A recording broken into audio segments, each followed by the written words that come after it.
On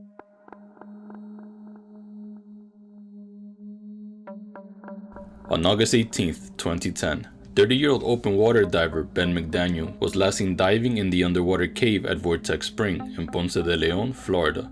2 days later, when a worker at Vortex Spring noticed that Ben's truck was still in the parking lot, the Holmes County Sheriff's Office were called, and a recovery effort started. Despite nearly non-stop dives by more than 16 recovery divers over a 36-day period, no traces of Ben were ever found.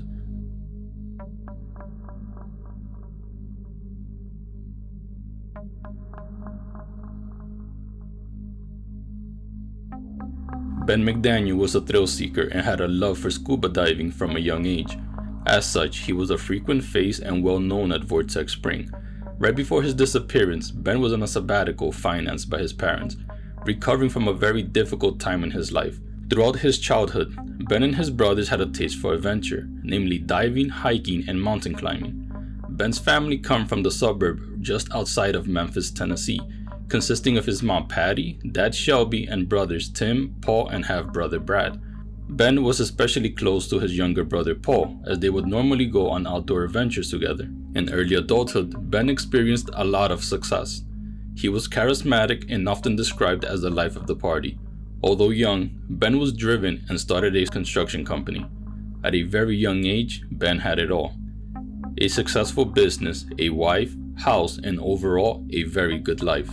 Everything seemed to be falling into place, but being in construction, Ben was susceptible to the Great Recession of the late 2000s. During the recession, Ben's business started to really struggle. He was unable to get much business and had started to rely on loans. Compounding this issue was an employee of Ben's who started working at the construction company and started siphoning off customers to his own fledgling construction business. This betrayal ended up being too much to weather, and Ben had to close the business. In the end, Ben owed the IRS around $50,000 in taxes. This added relentless stress to his life. His marriage, falling apart due to Ben's infidelity, ended in divorce, and he ended up having to sell his house to get rid of all of the debt he had accumulated trying to keep his business afloat. His life came to a low point in that very same year. On September 14, 2008, Ben and his youngest brother Paul had planned to go to a concert together. When Ben pulled up to his brother's place and went inside, he noticed that it was eerily quiet. He started calling out to Paul, but no one answered. He went into the bedroom and saw his youngest brother, the one he was closest with, lying on the bed, unresponsive. Ben quickly called an ambulance and Paul was hospitalized. At only 22 years old, Paul was diagnosed as having suffered a massive stroke. A few days later, the family decided to pull him off of life support, and when he passed away, they donated his organs to save more lives. They also started a foundation named the Paul McDaniel Foundation, which helps grieving parents. Ben and Paul were extremely close, and this, along with the other events of the year, greatly affected Ben. It was later revealed that Paul, like Ben, had been on antidepressants but died with unprescribed opiates in his blood. To this day, the McDaniel family denies that he died of an overdose. In order to help Ben try and get his life back on track, his parents offered him to take a 1-year sabbatical with their full emotional and financial support. They also let him stay in a condo that they owned in Florida's Emerald Coast. To get his well-being back in line, his parents also encouraged him to do what he loved, so he gravitated to his old love of diving. This was a pivotal moment in Ben's life, and that fact wasn't lost on him. The last time he went to visit his parents, he expressed his tremendous gratitude for their help, even reading a thank you letter he wrote for them. Returning to what he truly loved seemed to have done wonders for his mental health, but little did they know that they would never see their son again.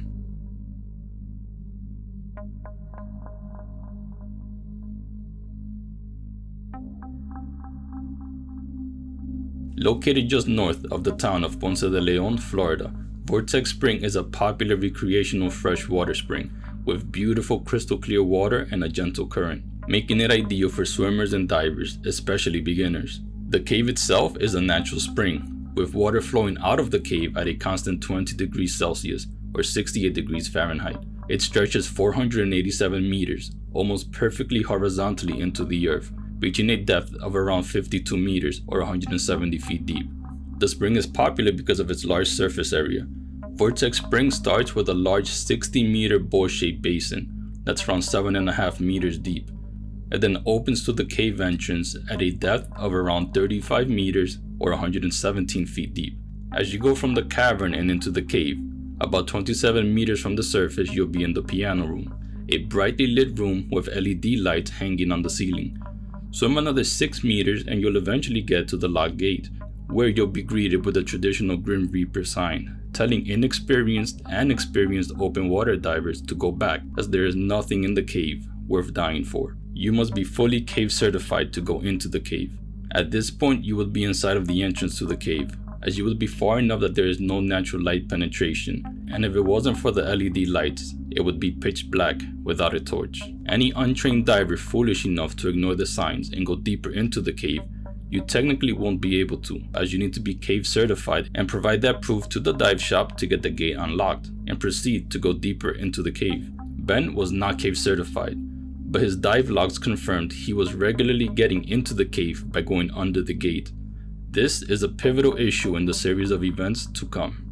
Vortex Spring was known as an ordinary but challenging cave since at the time it was shaped like a long tube, with none of the intricate passages and smaller tunnels found in most caves. The cave was described as having one right-handed corkscrew-like twist and 4 major restrictions, with a 5th unmapped one. Restrictions are spots where divers won't be able to navigate to as normal. They would have to squeeze through to get to the other side, which is why divers would wear side mounts when diving at Vortex and other traditional mounted cylinders to better fit through those restrictions. And due to the restrictions, the cave wasn't meant for beginners. On Wednesday, August 18th, Ben McDaniel made the 45-minute trip to Vortex Spring from his condo on Florida's Emerald Coast. The temperature was around 90 degrees Fahrenheit, perfect for a day in the water.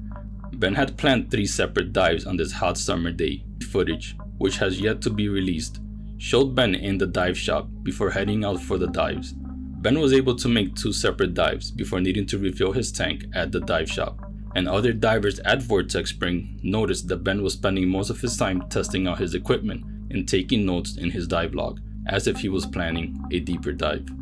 At around 6:30 p.m., Ben returned from filling up his tank for the final time. He got his cell phone from his car and called his mom. He talked to her for a bit before hanging up. That would be the last time his family would hear from him. Vortex Spring closes at 6 p.m. to the general public, but divers are allowed to be in the water at a much later time, with dive passes expiring at 11 p.m. At around 7:30 p.m., Ben went back into the water and began his 3rd and final dive. By all accounts, this time he would try and do a deep penetration dive, going all the way to the end of the cave. He traveled down to the opening of the cave and made his way past the cavern area and into the piano room, where Ben ran into 2 Vortex Springs employees exiting the cave.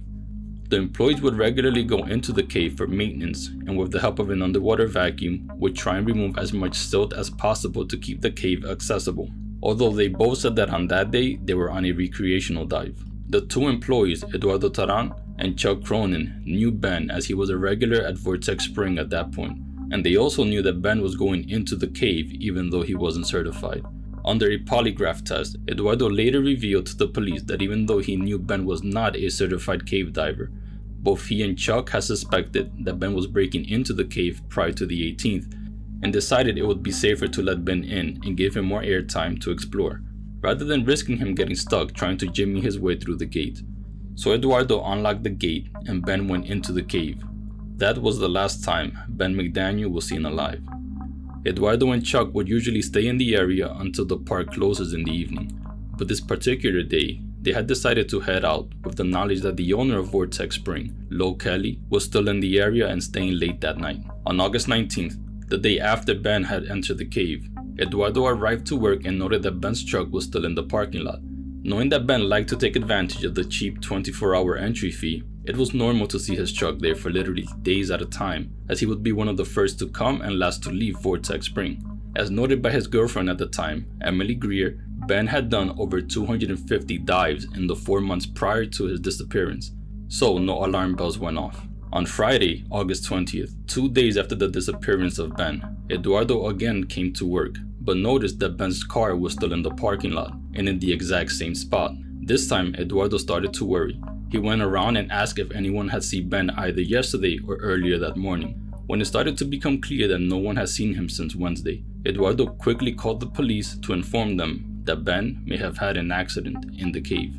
While waiting for police to arrive, Eduardo, being a fully cave-certified technical diver, was the first person to go into the cave in search of Ben. Being one of the original surveyors of the cave, with his extensive knowledge of the cave, he wanted to locate Ben first in order to come up with a recovery plan. With Eduardo still underwater, the police finally showed up. While waiting for Eduardo to resurface, they contacted Ben's parents back in Tennessee to let them know of the situation. They also had to break the news to them that Ben, if he was still in the cave, had drowned. Once they were finished talking, Ben's parents, along with his girlfriend, quickly got into a car and made the 7-hour drive to Florida. Eduardo emerged from the depths of the cave empty-handed, having found no evidence of Ben in the cave. The police realized that none of the police divers had anywhere near the training or experience to go into the cave and attempt the search and recovery.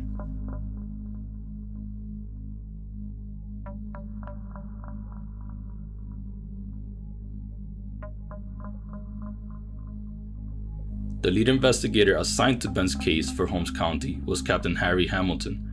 Because of the technical aspect of doing a cave search and recovery, Captain Hamilton decided the police divers didn't have the correct training to try and complete this task. Because of how challenging the cave can be, with the added complexity of trying to find and recover a body, dive shop owner and experienced search and recovery diver Jeff Laughlin was brought on as the lead diver to assemble a team. Jeff had put out word that he was looking for recovery divers via local dive shops and was able to get enough divers to create 3 rotating teams, with 2, 3, and 4 divers to a team. Team 1 made the first push into the cave looking for Ben. Team 2 would then replace Team 1 as they pushed even further into the cave. And Team 3 was tasked with setting up the extra tanks the rescue team needed, as well as checking all of the shallower areas of the cave, including the basin. As each team surfaced, the next team would go down, each time coming up empty-handed. Ben's family was there throughout the entire search and recovery attempts.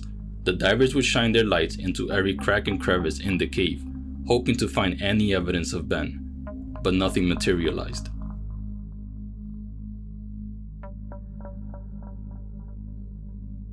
After several days of failed attempts at locating Ben's remains, some divers recommended that Holmes County contact Ed Sorensen, one of the top search and recovery divers in the world. At the time of the initial disappearance, Sorensen was out of the country, on vacation in the Bahamas, when he received the call. After getting the details, he ended his trip early as he wanted to help with the rescue, and with the information from fellow divers, he set out and got prepared for the dive at Vortex Spring. Sorensen was able to conserve energy through a large part of the cave with the help of an underwater scooter, a handheld device that propels you forward, and knowing the restrictions, Sorensen was equipped with smaller, side-mounted tanks. Sorensen made it all the way to the end of Vortex Spring, around 200 feet more than any of the previous divers, and through the 5th restriction, needed to take off his tank, push them ahead of him, with his head sideways as he crawled through the restriction. He ended up in an area where there was no way to go forward. The only other passage was an extremely tight fissure at the end of the 4th restriction, to the left of the 5th restriction. Sorensen went to the fissure and stuck his flashlight into it to see if there was any way to get in. There wasn't. At the time, the 5th restriction and the end of the line fissure, as it became known, weren't on any map. Sorensen was the 3rd person to ever make it that far, besides the 2 divers who originally mapped the cave, Steve Keane and Eduardo Taran. Sorensen found no evidence in either the 5th restriction or the fissure that Ben or any other diver had been that far back, as there would have been scratches on the limestone and other physical evidence. A shovel was later found in the back of Vortex Spring, but it turned out to belong to the original survey team that first mapped the cave, although it was shown as belonging to Ben in the documentary Ben's Vortex by legendary diver Jill Heinerth. A video of Jill attempting to go into the fissure can also be seen in the documentary. She was unable to do so. If Ben had been able to make it through the 4th restriction and into the trash room, in theory a diver might be able to make it through the fissure as there seemed to be space on the other side.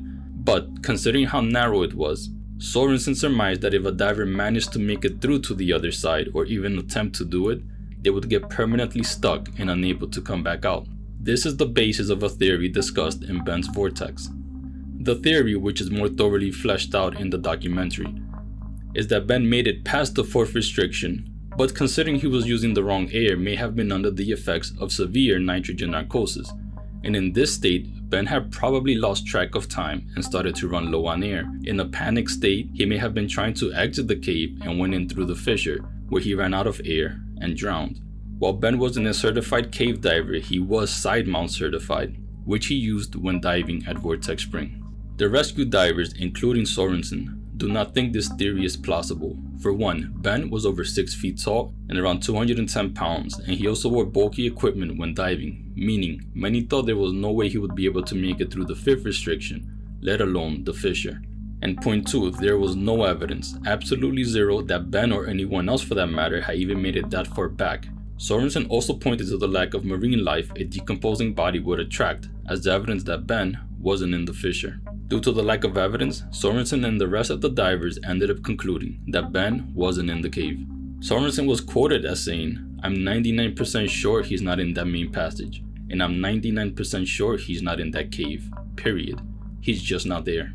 After hearing the conclusion from the rescue team, and especially Ed Sorensen, Ben's parents were upset and very vocal with their opinion that Sorensen and the rescue crew were incorrect on their assessment. They were still 100% convinced that Ben was in the cave, and maybe even beyond the fissure.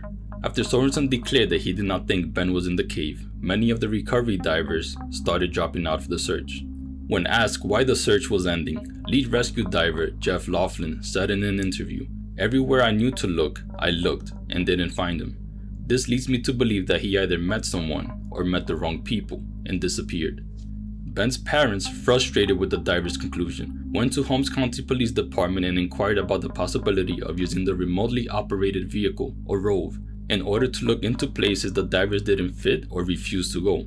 The Holmes County PD considered this option, but were concerned about losing the expensive piece of vital equipment. So the Holmes County PD agreed to use the ROVE in the cave on the condition that the McDaniels would guarantee its replacement. Even with the $54,000 price tag, the McDaniels agreed. Deputy Sam Lipinski was tasked with operating the ROVE using a joystick and TV screen. The ROVE was taken into the cave, but was unable to go further than any of the divers because the cable attached to it started to get stuck and started weighing down the ROVE. And the ROVE itself also started getting stuck in some of the restrictions.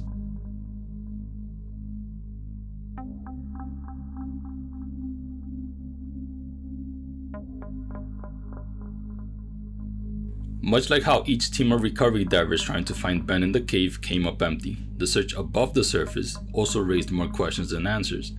Investigators combed through the grounds of Vortex Spring with search dogs, teams mounted on horses, on foot, and they even utilized a helicopter. They searched the above ground areas near the cave entrance, near Ben's truck, the buildings, the woods, and the spring runoff. Several cadaver dogs and tracking dogs were brought in to search near the water, buildings, camping grounds, and woods of Vortex Spring. According to Ben's dad Shelby, one dog hid on the surface of the water, jumped in, and started swimming towards the cave entrance. The handler told Shelby that it was very unusual for the dog to jump into the water, which Ben's family thought was strong evidence for Ben being in the cave. However, there were some opposing statements on what type of training the dogs had, or if the dog was alerting to decomposition or not.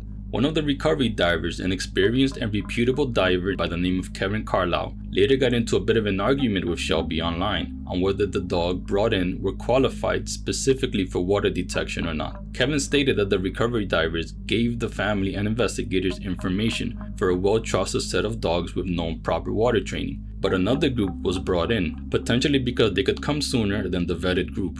Water samples from the spring were also tested by the state and county health department. All of the samples came back negative. Ben's black pickup truck was searched by police. It was found locked, nothing in the truck was out of place, and inside the truck they found Ben's phone, wallet, and $1,100 in cash. They found nothing that suggested foul play, so people started pointing to this as proof that Ben didn't just up and leave the cave, and that he's still inside. Back home, Ben's bedroom was filled with different types of diving books. The books covered a wide range of topics including technical diving, recreational diving, and cave diving. While it looked like Ben was striving to become knowledgeable at technical and cave diving, books and courses are not an adequate substitute for real-life training with a certified cave instructor. Another piece of evidence that Ben was still in the cave was the fact that when local investigators went to Ben's apartment, Ben's dog Spooner was still there, hungry and dehydrated. According to people close to Ben, Ben loved his dog and would never intentionally abandon Spooner, who was a rescue. Also found in his home was a very detailed map of Vortex Spring, along with dive notes, calculations, and an extensive dive log that suggested Ben had made it to the very end of the spring before. To some, the dive log, along with the evidence in the truck, meant that the possibility that Ben might be inside the cave couldn't be denied.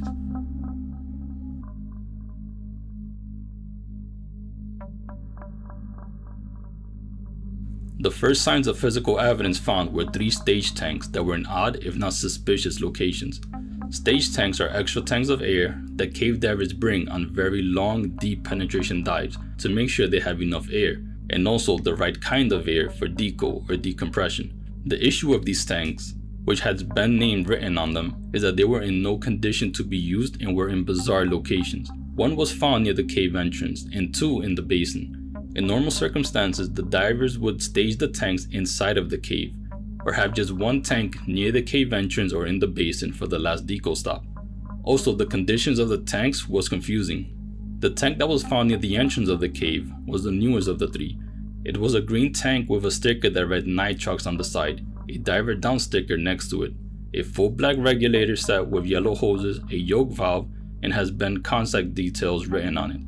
Tank number 1 was in the best condition as it was basically full, contained nitrox, a special air mix with oxygen levels up to 36%, which this tank had, although it was not the right mix for this cave. It was found around 60 meters or 200 feet into the entrance of the cave.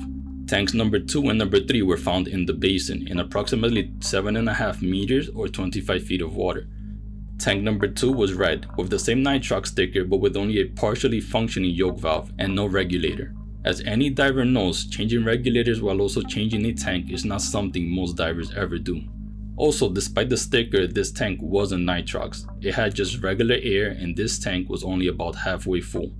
Tank number 3 is where things get really weird. Tank number 3 was a dulled, almost faded silver color, again with the same nitrox sticker as the previous 2. But unlike the previous 2, tank number 3 had no strapping, a broken yoke valve, and no regulator. The tank had so little air it was considered empty. Both tank number 2 and number 3 were found chained to the talk box in the basin of Vortex Spring, a considerable distance away from the cave's entrance.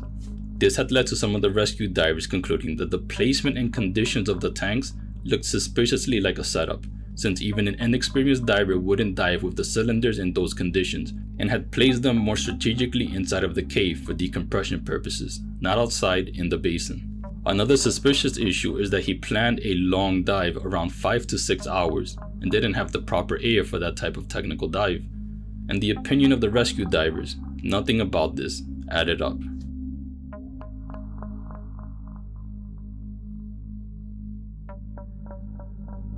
On Tuesday, April 12, after disagreeing with the conclusion of the rescue divers, the McDaniel family put out a reward of $15,000 to anyone who would go into the cave and find Ben. They ended up putting out the reward on Facebook. The reward was later increased to $30,000. One diver foolishly tried to go in after the reward after it was raised to $30,000, and it cost him his life. Larry Lee Higginbottom, a retired U.S. Marine, arrived at Vortex Spring on March 17, 2012. It was a beautiful Saturday morning, and at 10:45 on the dot, Larry went into the water.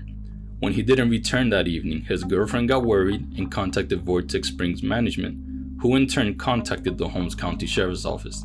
After several failed attempts, his body was recovered the following day by Ed Sorensen. He had drowned near the back of the cave. In the original, now deleted post for the reward, Ben's father Shelby went on to say that they were looking for fearless divers, which many took as a shot to the rescue divers who concluded he wasn't in the cave. He later apologized for the comment and said that he meant advanced divers. Cave diving friends of Larry said that he was closely following the Ben McDaniel case and decided to try and find him when the reward was raised to $30,000. With this new information, the diving community was outraged, especially cave divers who had already eviscerated Ben for his decision to go into the cave at Vortex Spring without being certified. The reward offered by the parents was seen as a terrible idea since it was putting less experienced divers at risk by going into the cave for money. After all the backlash, the McDaniels rescinded the reward. Although that didn't stop the McDaniels from being vocal. Ben's mom, Patty, was quoted as saying, "I think Eduardo killed Ben," although this allegation was never substantiated.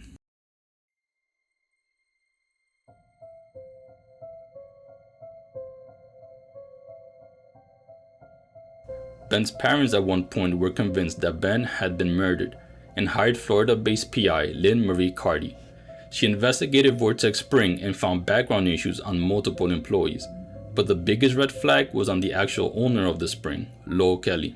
When the news of the disappearance first became public, Kelly was interviewed by local media about what happened. Kelly stated that he also does not believe Ben is in Vortex Spring. He went so far as to say, "In my heart, I feel that Ben did not perish at Vortex Spring." During her investigation, Carty found that Kelly had been charged with driving an ex-employee into the woods where he accused the employee of stealing money before beating him with a baseball bat. The employee was able to get away from the attack and said that if he didn't escape, there was no doubt in his mind that Kelly would have killed him. Kelly was still facing charges from that incident at the time of Ben's disappearance. When Kelly first met Ben, Ben had introduced himself as a cave diving instructor, almost bragging about it. Kelly also said that it seems like Ben was a show-off, and during questioning by police, Kelly admitted to potentially seeing Ben the night of his disappearance. Kelly is usually gone by late afternoon, but this was one of the rare nights where he stayed to oversee the spring. He stated that on the night that Ben disappeared, a man, around 35 years old, and looked like Ben, went up to him while drunk and asked to go into the cave. Considering the person's state, he refused and sent the person away without thinking much about it. Lynn Marie Carty was 100% convinced that Lowell Kelly and Eduardo Taran either killed Ben and hid his body, or more likely Ben died and they removed his body from the cave. Kelly denied having anything to do with Ben's disappearance. But this is where the story truly takes a strange turn. In December of 2011, Kelly was found unresponsive in a bathtub, taken to a hospital where he later died under what was considered mysterious circumstances. He had thrown a chili cook-off on the property of Vortex Spring. It was reported that Kelly had a few drinks and later that night fell down some stairs and suffered a concussion. He was later taken to a home in Ponce de Leon by two unknown people, where he was helped showered and stayed in the bath overnight covered with a blanket. During the night, his condition took a turn for the worse. Police were called and he was sent to the hospital where he stayed until he died on January 20, 2012. The Holmes County Sheriff's Office said little about the incident. They refused to release the full autopsy report, and even when the official autopsy revealed that Kelly died from blunt force trauma to the head, the Holmes County Sheriff's Office never revealed who the home belonged to or the identity of the people who helped Kelly that night. They said it was due to an ongoing investigation. To this day, the details of what happened that night have never been fully revealed.